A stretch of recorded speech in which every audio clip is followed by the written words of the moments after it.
Hello friends, welcome to Gargi classes. Rajasthan के political and administrative setup में आज हम बात करेंगे राजस्थान की स्टेट लेजिस्लेटिव काउंसिल के बारे में। वैसे तो देखो, राजस्थान में यूनिकैमरल सिस्टम ही चल रहा है, तो स्टेट लेजिस्लेटिव काउंसिल है नहीं। बट अभी तक क्या कोशिशें की जा चुकी है, किस स्टेज तक प्रोग्रेस हो चुकी है, वो जानेंगे। और साथ में कुछ एक दो इम्पोर्टेंट प्रोविजंस हैं, उनके बारे में भी जान लेंगे, तो ठीक रहेगा ये। ठीक है। और वीडियो स्टार्ट करने से पहले एक छोटी सी इन्फॉर्मेशन जो आपको पता है ही कि Rajasthan geography, history, art and culture और वर्ल्ड ज्योग्राफी की अगर आपको पीडीएफ में नोट्स की रिक्वायरमेंट हो इंग्लिश मीडियम में, तो आप टेलीग्राम चैनल को ज्वाइन कर सकते हो, जिसका लिंक डिस्क्रिप्शन बॉक्स में शेयर्ड है। वहाँ पर एक पिन मैसेज, उस पिन मैसेज को सिंपली फॉलो करना है और आपको एक टोकन मनी पे करने के बाद में कुछ टाइम के अंदर अंदर, वो मिनट्स भी हो सकते हैं, सेकंड्स भी हो सकते हैं, with in small fraction of the time आप अपने आप को, आपके नोट्स आपको उसी कॉन्टैक्ट नंबर पे मिल जाएंगे एक रिप्लाई के तौर पे। ठीक है, तो चलिए देखते हैं वीडियो में कुछ डिटेल में। देखो, स्टेट लेजिस्लेटिव काउंसिल जो होती है वो स्टेट लेजिस्लेचर का अपर हाउस भी बोलते हैं उसको, या second house of the state भी बोला जाता है। ठीक है। आर्टिकल 169 के अकॉर्डिंग अगर देखें तो स्टेट लेजिस्लेटिव काउंसिल की कंपोजिशन की बात की जाती है। और राजस्थान में हमें पता है ही कि यूनिकैमरल सिस्टम है, that means state legislative council Rajasthan में है नहीं। पर फिर भी हाँ, एक प्रपोजल, एक रिक्वेस्ट डाली हुई है राजस्थान स्टेट असेंबली के द्वारा कि हमें भी एक स्टेट लेजिस्लेटिव काउंसिल स्टैब्लिश करनी है। करंटली अगर आप देखो तो टोटल इंडिया में 6 ऐसे स्टेट्स हैं जहाँ पर स्टेट लेजिस्लेटिव काउंसिल है। बाकी रिमेनिंग 22 स्टेट्स में यूनिकैमरल सिस्टम है, केवल स्टेट लेजिस्लेटिव असेंबली एग्जिस्ट करती है। अप्रैल 18, 2012 को स्टेट लेजिस्लेटिव असेंबली ने अपनी तरफ से एक रेजोल्यूशन पारित किया था राजस्थान विधानसभा ने।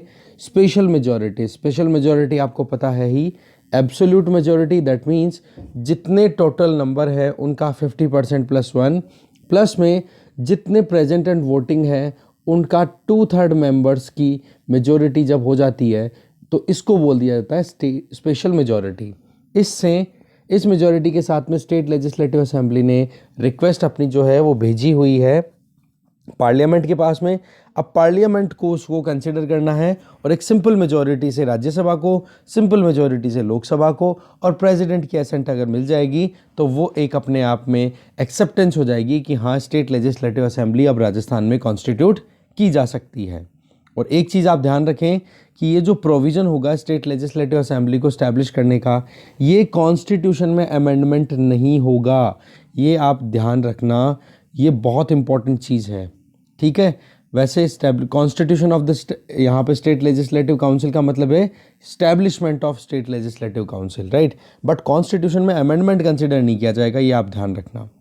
आर्टिकल 171 और उसके क्लॉज 1 की बात करें तो कितने नंबर्स हो सकते हैं स्टेट लेजिस्लेटिव काउंसिल के, वो देखो मैक्सिमम तो फिक्स किए हुए हैं कि जितनी स्टेट लेजिस्लेटिव असेंबली की स्ट्रेंथ है उसका 1/3 ही हो सकता है। तो अगर राजस्थान की बात करें तो स्टेट लेजिस्लेटिव असेंबली की स्ट्रेंथ कितनी है, 200। तो उसका 1/3 आप कर सकते हो कि जब भी स्टेट लेजिस्लेटिव काउंसिल स्टैब्लिश होगी राजस्थान में तो 66 मतलब 66 मेंबर्स से ज़्यादा स्टेट लेजिस्लेटिव काउंसिल की स्ट्रेंथ नहीं बनेगी। हाँ, एक चीज़ और, मिनिमम कितनी हो सकती है वो भी फिक्स की हुई है, दैट इज़ कि 40 से कम नहीं हो सकते स्टेट लेजिस्लेटिव काउंसिल में मेंबर्स। ठीक है। तो ये इंपॉर्टेंट फीचर्स हैं, इंपॉर्टेंट डिटेल्स हैं, आप ध्यान रखना इनकी। आगे अगर बात करें स्टेट लेजिस्लेटिव काउंसिल की, अगर इलेक्शंस होते हैं तो मिनिमम एज कितनी हो सकती है मेंबरशिप गेन करने के लिए या इलेक्शंस में खड़े होने के लिए स्टेट लेजिस्लेटिव काउंसिल के, तो वो है 30 ईयर्स। इसके अलावा टेन्योर कितना रहेगा एक मेंबर की मेंबरशिप का, 6 साल। और एक चीज़, ये परमानेंट हाउस है, डिसॉल्व नहीं होता है, ये राज्यसभा की इक्विवेलेंट आप कंसिडर कर सकते हो। हर 2 साल में, ठीक है, 1/3 मेंबर्स का रिप्लेसमेंट होता रहता है। तो ऐसे आप देखोगे 1/3 मेंबर हर 2 साल में, तो 6 साल में आप कहोगे एक मेंबर की मेंबरशिप खत्म होती है। ठीक है। बाकी हाउस जो है वो डिसॉल्व नहीं होगा, ये ध्यान रखना है हमें। ओके, आगे चलते हैं। आर्टिकल 83 के अकॉर्डिंग स्टेट लेजिस्लेटिव काउंसिल जो है वो एक परमानेंट हाउस है, ये हमें ध्यान रखना। Article 83, state legislative council is a permanent house.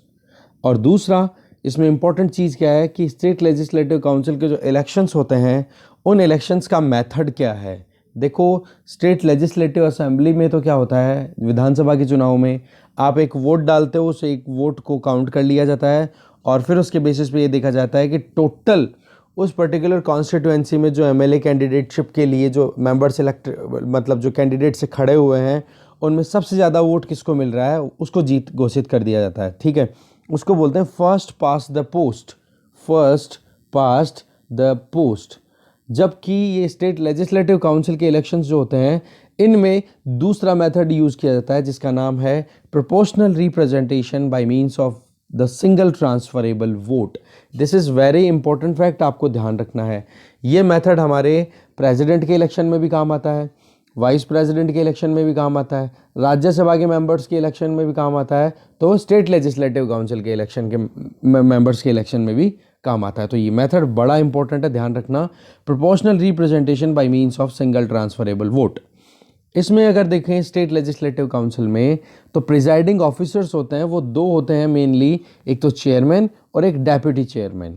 ठीक है, और जब इनको एक रिज़ाइन करना होता है ना तो ये एक दूसरे को एड्रेस करके और फिर बाद में रिज़ाइन कर देते हैं। मतलब चेयरमैन को रिज़ाइन करना है तो वो लेटर लिखेंगे डेप्यूटी चेयरमैन को, और डेप्यूटी चेयरमैन को अगर रिज़ाइन करना है तो चेयरमैन को। इस तरीके से ये रिज़ाइन कर सकते हैं।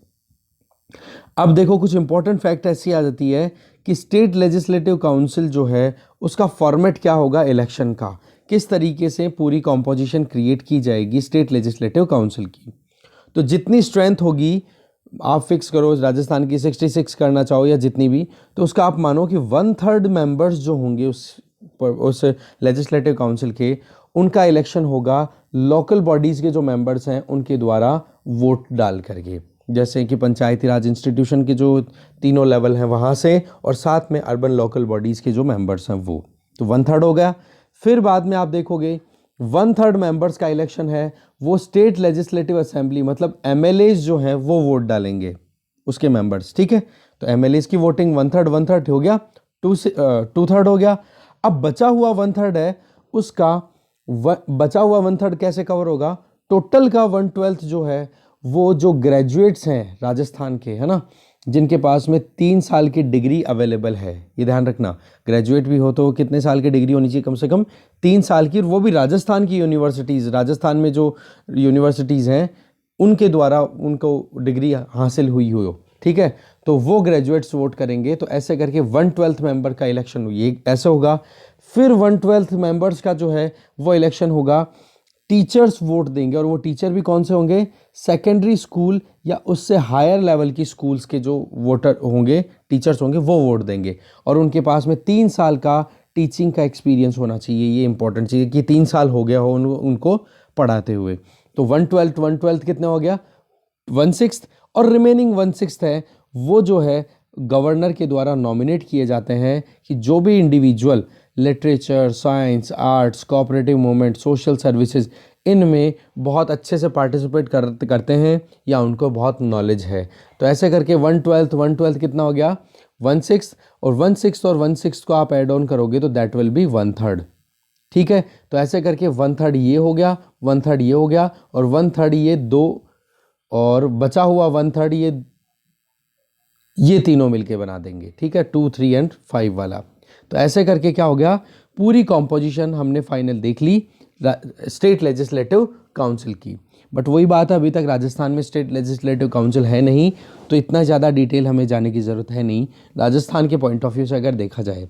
और इंडिया के पॉइंट ऑफ व्यू से देखा जाए तो स्टेट लेजिस्लेटिव काउंसिल भी अपने आप में इंपॉर्टेंट हो जाती है। कई बार क्वेश्चंस पूछ लिए जाते हैं, बट अभी Rajasthan administrative setup and political system इनकी बात कर रहे हैं हम, तो इतना कुछ ज़्यादा इंपॉर्टेंट बनता नहीं है।